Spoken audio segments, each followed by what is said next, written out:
Começa agora Estudos das Obras de Emmanuel, um programa que estuda os textos do Espírito Emmanuel, psicografados por Francisco Cândido Xavier. Apresentação: Roberto Vitorino. Olá, amigo e amiga ouvinte. Olá, amigo e amiga, seguidor nas nossas redes sociais. Estamos iniciando mais um estudo das mensagens do Espírito Emmanuel, psicografia de Chico Xavier, publicadas na coleção Fonte Viva, das edições da Federação Espírita Brasileira. Esse programa ele é gravado, mas você pode se comunicar conosco enviando os seus questionamentos, solicitando esclarecimento, através dos nossos canais, pelo telefone 21 3386 1400, WhatsApp 21 984 867633 e por e-mail estudodeemmanuel@radioriodejaneiro.am.br, e nós aguardamos o seu contato. Nós temos reprises às terças-feiras às 2h30 da madrugada, no domingo, às 20h50, 10 para as 9 da noite. No nosso site, você encontra os 4 últimos programas e no YouTube, Rádio Rio de Janeiro /playlist, todos os programas gravados até o dia de hoje. Hoje, nós vamos estudar a mensagem 37 do livro Pão Nosso, com o título Seria Inútil, que nós vamos ouvir na voz do nosso conselheiro João Nogueira. Do livro Pão Nosso, autoria de Emmanuel, psicografia de Chico Xavier, Seria Inútil. E Emmanuel se baseia no Evangelho de Jesus segundo João, capítulo 9, versículo 27, quando diz: respondeu-lhes: já vos disse, não ouvistes, para que o quereis tornar a ouvir? E Emmanuel comenta: é muito frequente a preocupação de muitos religiosos no sentido de transformarem os amigos compulsoriamente, conclamando-os às suas convicções particularistas. Quase sempre se empenham em longas e fastidiosas discussões, em contínuos jogos de palavras, sem uma realização sadia ou edificante. O coração sinceramente renovado na fé, entretanto, jamais procede assim. É indispensável diluir o prurido de superioridade que infesta o sentimento de grande parte dos aprendizes, tão logo se deixam conduzir a novos portos de conhecimento nas revelações gradativas da sabedoria divina, porque os discutidores de más inclinações se incumbem de interceptar-lhes a marcha. A resposta do cego de nascença aos judeus argutos e inquiridores é padrão ativo para os discípulos sinceros. Lógico que o seguidor de Jesus não negará um esclarecimento acerca do Mestre, mas se já explicou o assunto, se já tentou beneficiar o irmão mais próximo com os valores que o felicitam, sem atingir o alheio entendimento, para que discutir?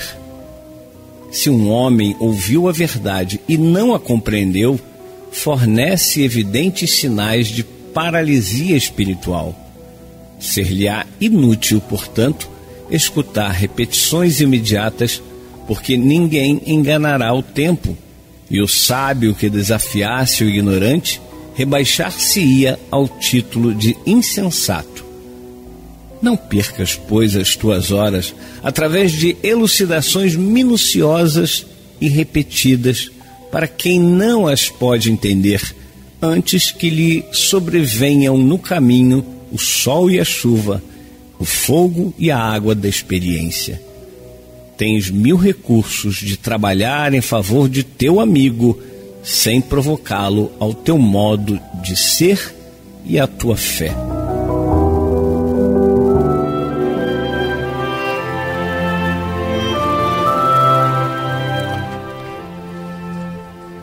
Essa passagem de João, capítulo 9, é muito interessante, né?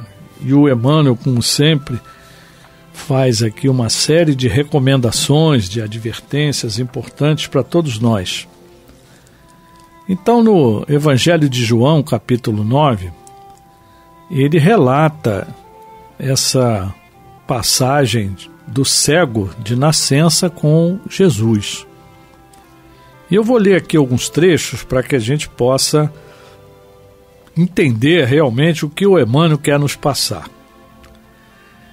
Então aqui em João está registrado: e passando Jesus, viu um homem cego de nascença, e os seus discípulos lhe perguntaram dizendo: Rabi, quem pecou, este ou seus pais, para que nascesse cego? Essa era interessante porque na época se achava, né, que aquela famosa ideia de que ia pagar na segunda, na terceira geração, né, os erros uns dos outros, né? Então o filho comete o erro, né, e o neto é que ia pagar. Nós entendemos hoje que é um pouquinho diferente, né? Que aquele neto é exatamente o próprio que vai reencarnar e vai vir como neto, e lá como neto ele vai corrigir, né? Então, por isso a pergunta dos discípulos: quem pecou?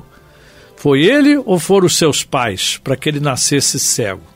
E Jesus responde: nem ele pecou e nem seus pais, mas foi assim para que se manifestem nele as obras de Deus.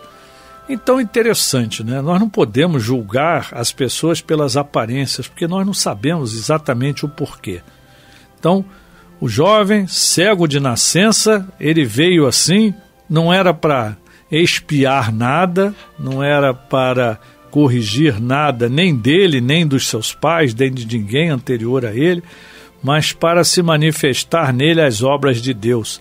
Então ele veio preparado nesta tarefa, com resignação, aceitando a cegueira, e no momento certo Deus age através de Jesus para que o cego volte a enxergar.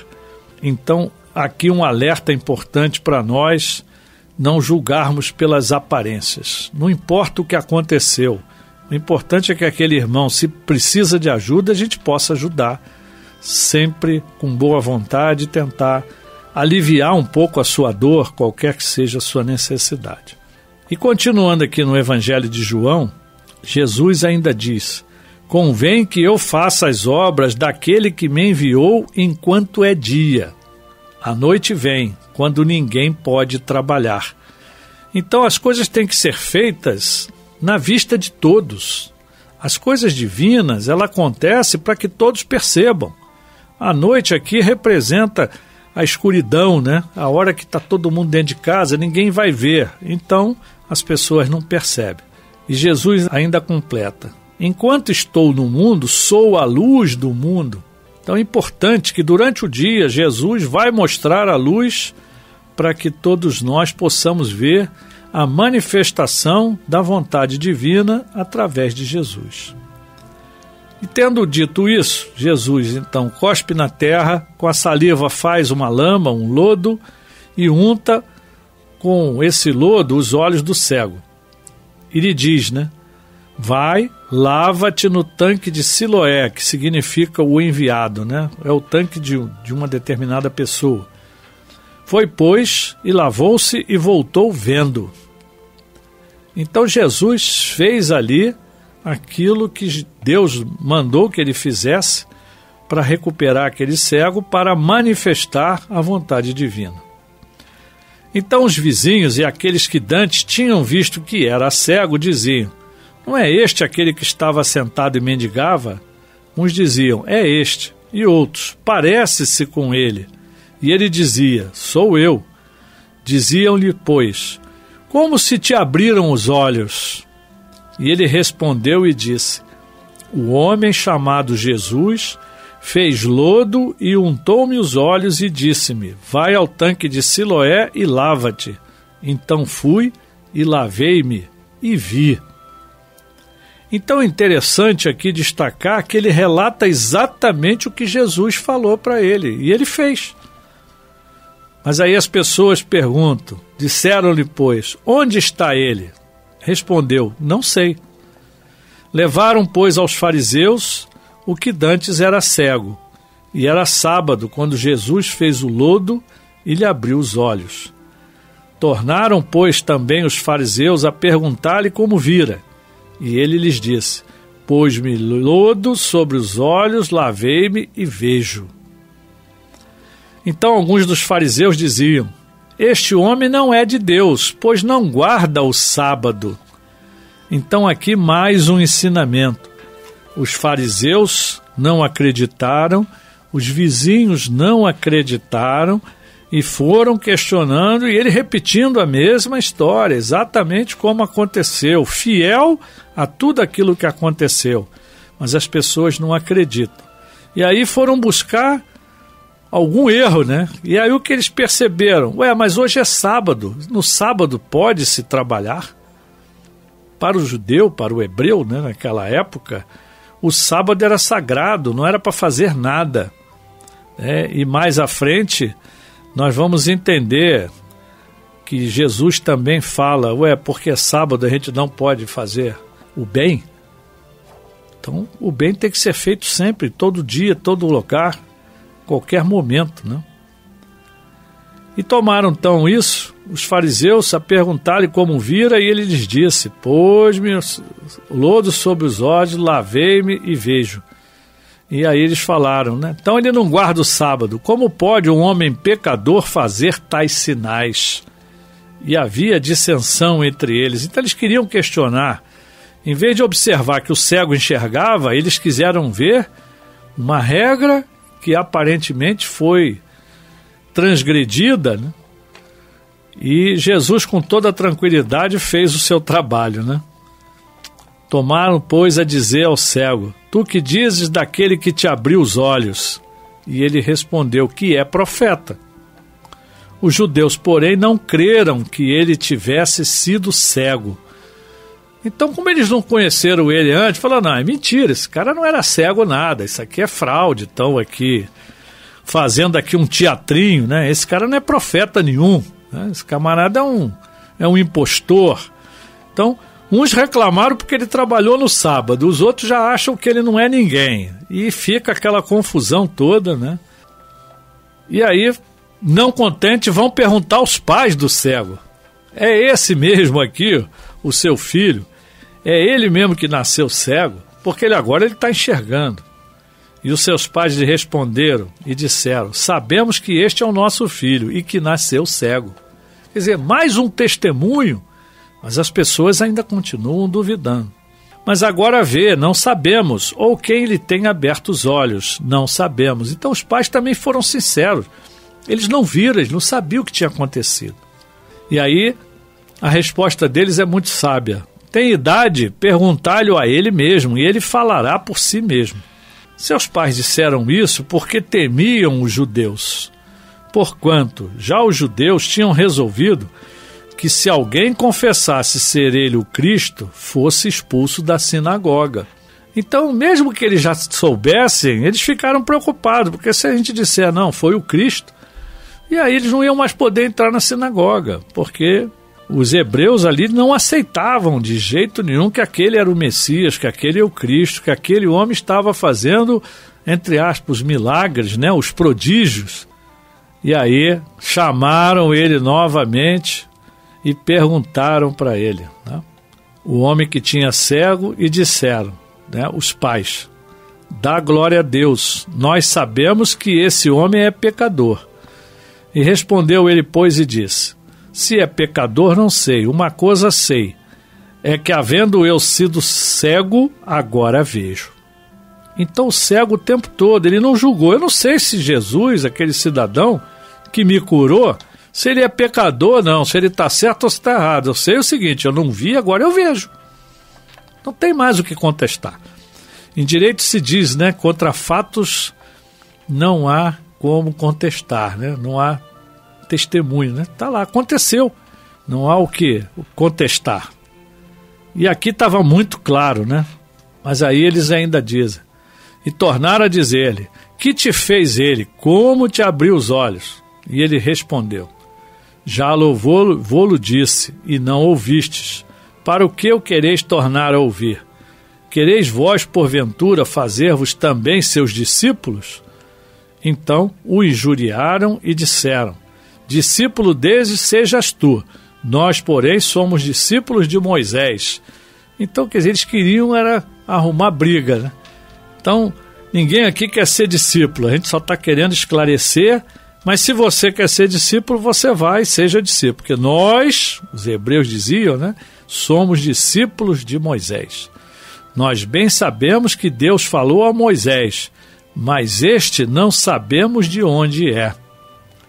E o homem respondeu e disse: nisto, pois, está a maravilha, que vós não saibais de onde ele é, e contudo me abrisse os olhos. Ora, nós sabemos que Deus não ouve a pecadores, mas se alguém é temente a Deus e faz a sua vontade, a esse ouve. Desde o princípio do mundo, nunca se ouviu que alguém abrisse os olhos de um cego de nascença. Se este não fosse de Deus, nada poderia fazer. E responderam-lhe e disseram: tu és nascido todo em pecados, e nos ensina a nós, e expulsaram-no. Então, quer dizer, os hebreus não aceitaram de jeito nenhum todos os argumentos, todos os fatos, a comprovação. O próprio cego está dando seu testemunho claro, mas quem não quer ver, não vai ver, não tem como, né? E contestam: esse não é o Cristo, esse não é o Messias. Jesus ouviu que o tinham expulsado, e encontrando-o, disse-lhe: crês tu no Filho de Deus? E ele respondeu e disse: quem é ele, Senhor, para que nele creia? E disse Jesus: tu já o tens visto, e é aquele que fala contigo. Ele disse: creio, Senhor, eu o adoro.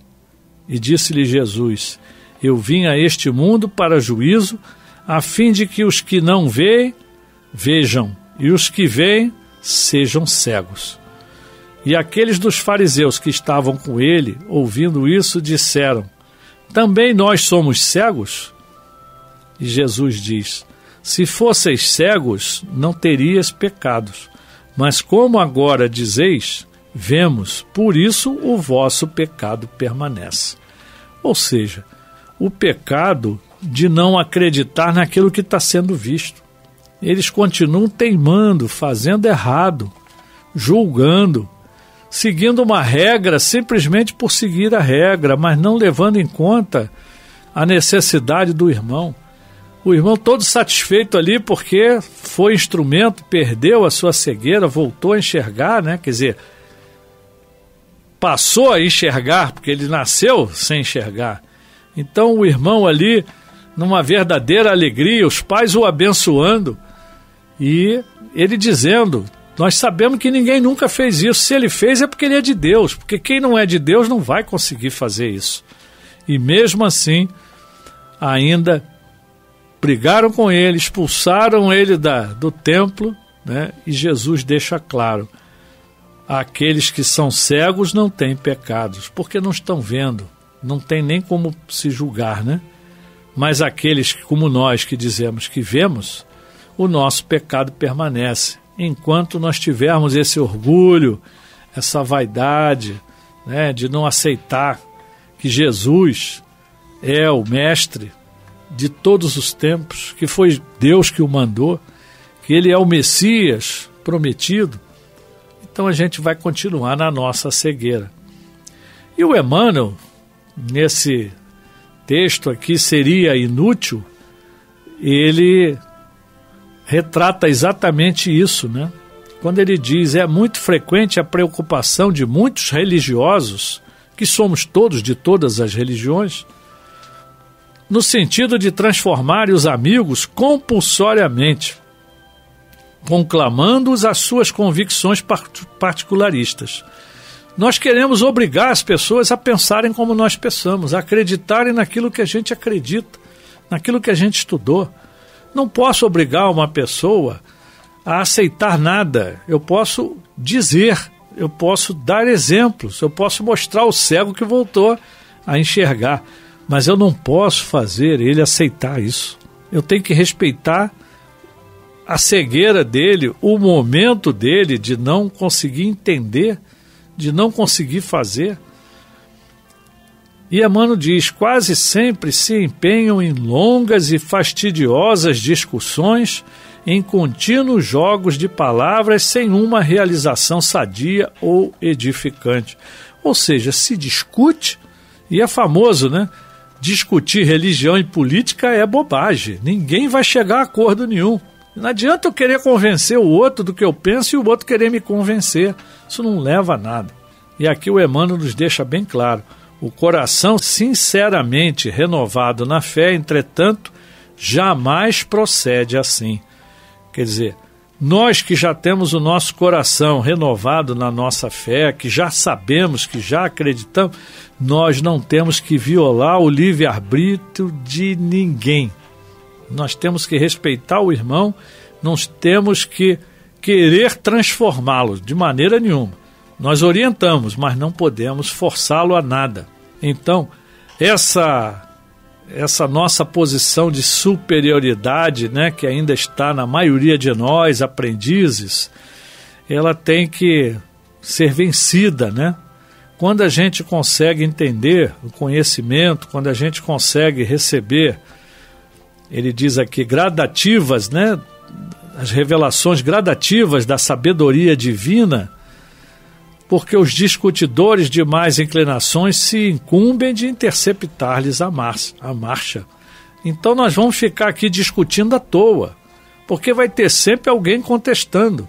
Mas se eu já acredito, se eu já entendi, não tem que ter discussão nenhuma. A resposta do cego de nascença aos judeus, argutos e inquiridores é padrão ativo para os discípulos sinceros. Nós temos que ser firmes nas nossas respostas, claramente, dizer exatamente o que aconteceu. Não precisa florear, não precisa fingir. Nós temos que ser sinceros, fiéis. E aqui o Emmanuel diz, o seguidor de Jesus não negará um esclarecimento acerca do Mestre. Ainda mais se ele já tentou beneficiar, se ele já explicou o assunto, com os valores que já nos felicitam, sem atingir o alheio entendimento. Então, para que discutir? Não temos que discutir. Se o homem ouviu a verdade e não a compreendeu, fornece evidentes sinais de paralisia espiritual. Ele está num nível que não adianta forçar. Vamos respeitá-lo. Vai chegar o momento que ele vai ser tocado. Ser-lhe-á inútil, portanto, escutar repetições imediatas, porque ninguém enganará o tempo. E o sábio que desafiasse o ignorante rebaixar-se-ia ao título de insensato. Se ele não quer, se ele não consegue, não adianta eu ficar forçando, porque aí eu estou agredindo o irmão. Respeita, dá tempo ao tempo. Ele vai ter a maturidade, o momento exato, quando ele vai conseguir entender, e aí sim, ele também vai poder divulgar para outros. E Emmanuel nos diz, não percas, pois, as tuas horas através de elucidações minuciosas e repetidas para os que não as podem entender. Quando a gente fala para uma criança, tem que falar na linguagem da criança. Não adianta falar uma linguagem de adulto que ele não vai entender. Aquela pessoa que ainda espiritualmente está um pouco atrasada, que não conhece ainda o Evangelho, não adianta ficar querendo fazer lavagem cerebral, forçar, porque não vai adiantar, ele não vai entender. E aqui complementa o Emmanuel, antes que lhe sobrevenham no caminho o sol e a chuva, o fogo e a água da experiência. Ele tem que passar pelas experiências. A experiência da dor, a experiência da alegria, a experiência do convívio. Ele vai ver os cegos sendo curados, né? O drogado que vai deixar de ser drogado, né? O que era alcoólatra vai deixar de ser alcoólatra. A transformação das pessoas em todas as igrejas, em todos os agrupamentos, né? de religião, nós vamos encontrar as pessoas que vão se transformando. E é isso que vai ficar. Ele vai ver. Então o Emmanuel conclui para nós, tens 1000 recursos de trabalhar em favor de teu amigo, sem provocá-lo ao teu modo de ser e à tua fé.